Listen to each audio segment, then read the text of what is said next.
Yemin başbayken aytып koyun. Ordulu Oşar'ın ortasından 3 komnatalı kvartira. Konçavlar bir günde. Azmınlar kalmaz. Bizge baş potaydı dayarda koyarız, başına ne tegineceğin gerek bulan. Kuda diyecek, ya birinci başta birlikte çok anlayın. Ama siz Nazgül'de siz bakarsınız turabı, ıssığında, soğuğunda da uyat emedi. Çok uyat emedi. Bugün toy. Siz şerdeler tutturas. Kim birinci gelse bu pay başını öğret. Turab. Her birinizler birden barasları çalı var. Soğuk, kol, hava, alt gelesler. Dayaksızlar mı? Çok siz kalarsın. Dayarınız mı? Bir, iki, üç, git. Başlamayın, başlamayın.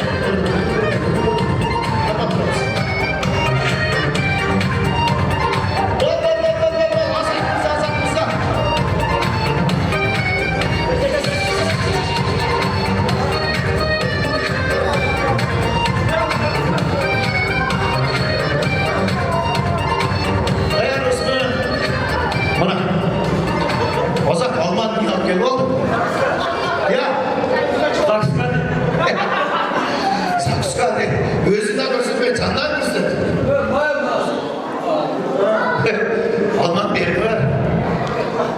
Azir içmeyiz azat. Toydan giyeceğiz. Çoğuya kudaş şu kes başlar kestiniz. Buna kalsın. Ortada kız duralım. O sol terge barıp tegere kılıp dizemiz. Ayağıcıge degen konkurs bolar. İlgeri kudağı yiyecek. Oyun bol çilemem. Stullarını tezkeri koyup muzga toğduğunda bir stol zetmek. Oturup kas kere gelemem. Azir emmi. Suga oturmaya isteyecek. Sunu alamaz. Çürük istemeyecek. Ortama çok güzel.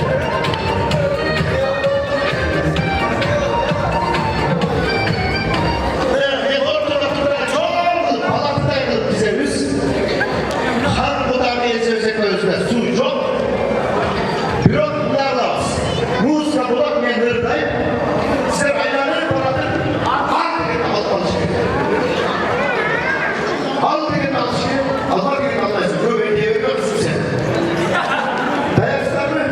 10 takayla lazım. Ya. Al dedim de sunu alışıyor. Oldu. Bir sunu çekmek. Kaloşlar çok mu? Kaloşlar. Güçlüsü insanlar. Niye mi olmayı korkuyoruz? Bir. Su alakır oğlum.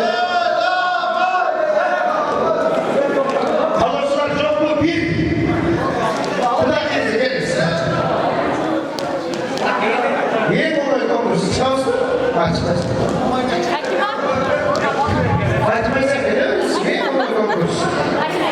Bakmaya gerekiyoruz mu? Suala gelsin. Niye ona konkurs gördünüz mü? Yeter. Size bir şu hatta cücük bence şurada konkursu bu kaç gerek. İhtiyaçlı doyma oyunu kaç gerek. Ama söyle kayıtıyor. Oyunu kayıtıyor. Beyazlar mı? Gitme lan. Aynen başlayız. Ayağa eskiyor bu ses. Başla okuyor.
Hasbotay degan Ruslan. Hayat. O'shanda sizlar men o'g'ilcha sanab turam, bir-biringizdan talashish. Talashasiz, buni olib olsangiz siz bundan qilasiz. Kuch desa to'q chakat deganda. Ayolimizni mamasidan cho'q kelmagan. Qana ketdi.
Ulan, 3 oldu.